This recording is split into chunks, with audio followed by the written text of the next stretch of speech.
नमस्कार दोस्तों, आप सभी का हमारे चैनल पौराणिक कथाओं में स्वागत है। दोस्तों, आज मैं आपको ठाकुर जी के प्रिय भक्त त्रिलोचन दास की कथा सुनाने जा रही हूँ। आशा करती हूँ कि यह कथा आपको बहुत पसंद आने वाली है। तो चलिए इस कथा का आस्वादन करते हैं। महाराष्ट्र के पंढरपुर में एक वैष्णव भक्त थे। उनका नाम था त्रिलोचन दास। अपनी युवावस्था में विवाह के बाद उनको कोई संतान नहीं हुई, तो वे निश्चिंत रहे, चिंता नहीं की।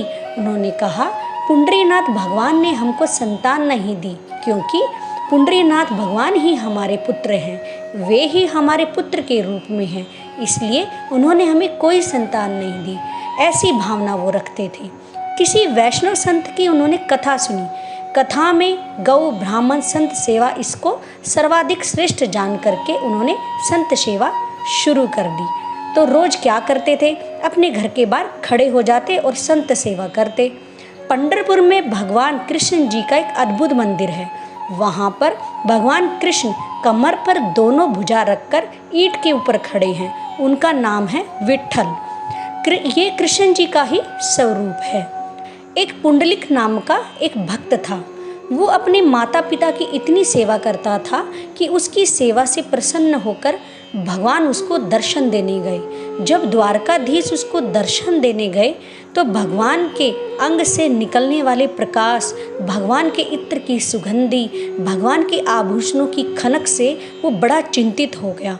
कहने लगा, कौन है भाई जो इतना प्रकाश कर रहा है, इतनी सुगंधी आ रही है, कौन है वहाँ पे? लक्ष्मी जी ने कहा, पुंडलिक, भगवान आए हैं तुमको दर्शन देने। वो अपने माता पिता के चरण दबा रहा था। उसने कहा, मैंने तो बुलाया नहीं, भगवान क्यों आए हैं? तुम्हारे माता पिता के चरण में इतनी भक्ति है, दृढ़ है कि उसको देखने के लिए भगवान आए हैं। तो बोला, इनको पाने के लिए थोड़ी करता हूँ, मैं तो अपने माता पिता को सुख देने के लिए सेवा करता हूँ। लक्ष्मी जी बोली, जिसके द्वार पर भगवान जाते हैं वो भगवान को आमंत्रण करने के लिए सिंहासन देती हैं।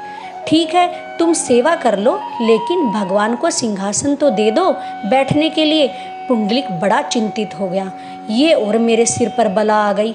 भगवान को ऐसे बोल रहा, बुलाया है नहीं, बिन बुलाए मेहमान बन के आ गए हैं। अब घर में बैठेंगे भी मेरे, और उसको अपना आसन भी नहीं मिला।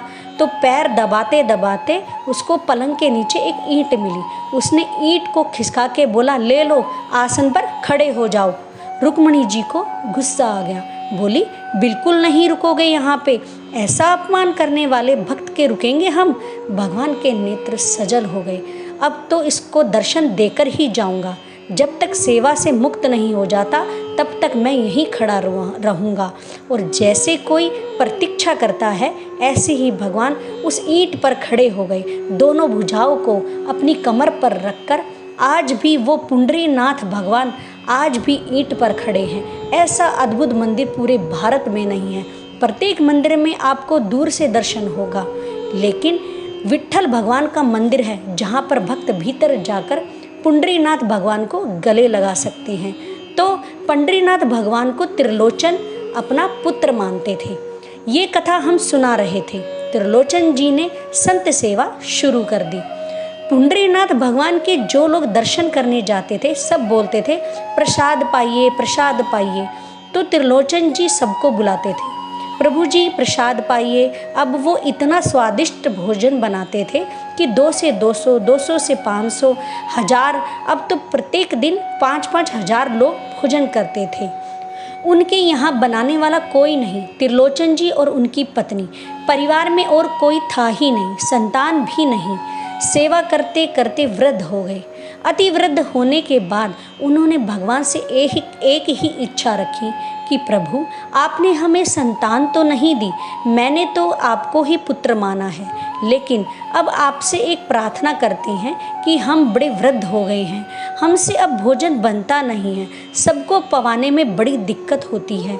एक कोई वैष्णव भक्त, कोई हमें नौकर मिल जाए जो हमारे यहाँ सबका भोजन बना दिया करे। 2 से 3 हो जाएंगे तो सहायता हो जाएगी।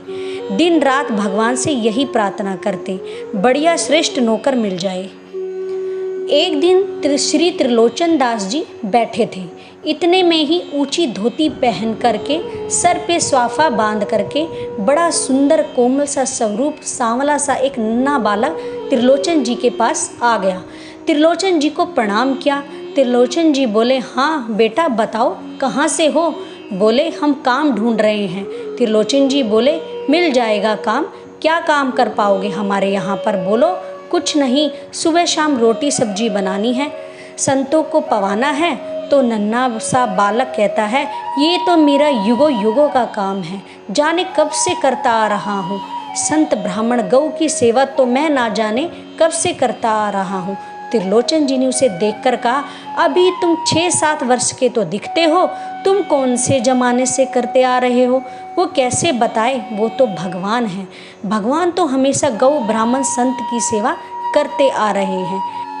अच्छा, तुम युगों युगों से काम करते आ रहे हो? बोले, नाम क्या है तुम्हारा? बोला, मेरा नाम अंतर्यामी है। वाह, बढ़िया नाम है तुम्हारा तो।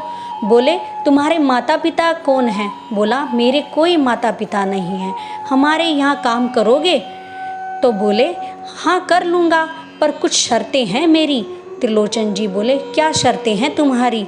बोला, सबका भोजन मैं बनाऊंगा, पर मेरा भोजन आप बनाएंगे। ठाकुर जी पूरे विश्व को अन्न प्रदान करते हैं, लेकिन ठाकुर जी का भोग हमें स्वयं ही बनाना पड़ता है। त्रिलोचन जी बोले, ठीक है, छोटा बालक है, छोटा सा इसका पेट है, 2 रोटी से इसका पेट भर जाएगा। बोला, एक और शर्त है। बोला, हम 2-4 रोटी नहीं खाते, 2 सेर आटे की रोटी खाते हैं। अब त्रिलोचन जी की पत्नी कहने लगी, कोई बात नहीं, पूरे दिन तुम हजारों लोगों को खाना खिलाओगे, 2 सेर आटे की रोटी हम तुम्हें खिला दिया करेंगे। बोला, एक और शर्त है। बोलो, हम जितना भी खाएंगे आपको खिलाना पड़ेगा। कभी अगर ये बोल दिया कि बहुत पेटू है, बहुत खाता है, तो मैं उसी दिन सब छोड़ के चला जाऊंगा। मुझको कभी टोकना नहीं।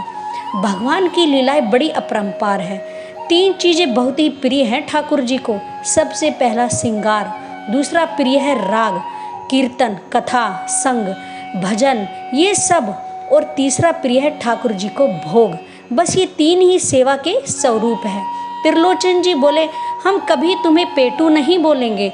अब तो महाराज भगवान अंतर्यामी ने सेवा करना शुरू कर दिया।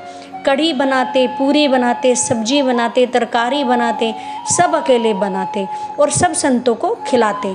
सब अपनी उंगलियां चाटते रह जाते। इतना स्वाद भोजन बनाते। सबसे कमाल की बात तो ये है कि कितनी भी बड़ी पंगत आ जाए, सब्जी कभी कम नहीं पड़ती थी। सबको खिलाने के बाद फिर ठाकुर जी खुद भोजन करने बैठते। सेठ सेठानी पूरे दिन बना बना कर खिलाते रहते। रात्रि में अपने भोग आदि से निर्वृत्त होकर तेल से त्रिलोचन जी की मालिश करते, पैर हाथ दबाते, पूरे शरीर की मालिश करते, वर्षों से सेवा करते अंतर्यामी भगवान। उनकी सेवा से त्रिलोचन की पूरी दृढ़ता चली गई, बिल्कुल युवा जैसे दिखने लगे। आसपास के पड़ोस के लोग कहने लगे, महाराज तुम्हारे यहाँ बढ़िया नौकर आया है, तुम्हारे दिन ही बदल दिए, बुढ़ापे के बाद युवावस्था आ गई तुम्हारी।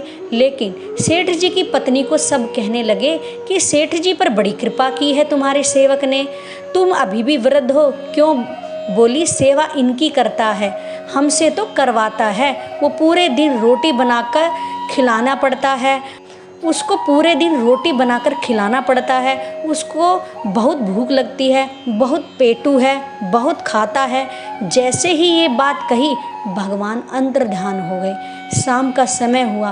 त्रिलोचन जी और उनकी पत्नी उसको ढूंढ रहे हैं। बेटा अंतर्यामी कहाँ हो? बेटा अंतर्यामी कहाँ हो? पूरा घर खोज डाला, गली मोहल्ला खोज लिया। इतने व्याकुल हो गए, अपनी पत्नी से पूछने लगे, तुमने उसको कुछ कहा था क्या? उसको बोली, मैंने तो कुछ नहीं कहा। तो फिर कहाँ गया? कहीं तुमने गलती से पेटू और बहुत खाता है ऐसा तो नहीं कहा? बोली, मुझसे अपराध हो गया। बोली, मैंने अपनी सहेलियों से कह दिया। बस उसी बात को ध्यान करते हुए मंदिर में गए। पुंडरीनाथ भगवान ईंट के ऊपर खड़े हैं। त्रिलोचन जी रोने लगे और प्रार्थना करने लगे, आपने संतान नहीं दी, हमने स्वीकार किया। आपने परिवार नहीं दिया, हमने स्वीकार किया। लेकिन आपकी कृपा से एक वैष्णव भक्त मिला था हमको, हमसे अपराध हो गया, हमें छोड़कर चला गया प्रभु, हमें कुछ नहीं चाहिए, जीवन पर्यंत उसको देख देख कर जी लेंगे, कृपा करके उसको वापस बुला दें। ऐसा कहकर त्रिलोचन जी रोने लगे। भगवान से देखा नहीं गया, सामने खड़े पुंडरीनाथ भगवान ही अंतर्यामी के रूप में प्रकट हो गए और सेठ जी को अपने हृदय से लगा लिया। बोले, गौ ब्राह्मण संत सेवा के लिए कोई संत आपके घर नहीं आता। यदि संत सेवा में किसी की अति निष्ठा है तो उसको मेरा ही स्वरूप मानिएगा, वो मैं ही हूँ।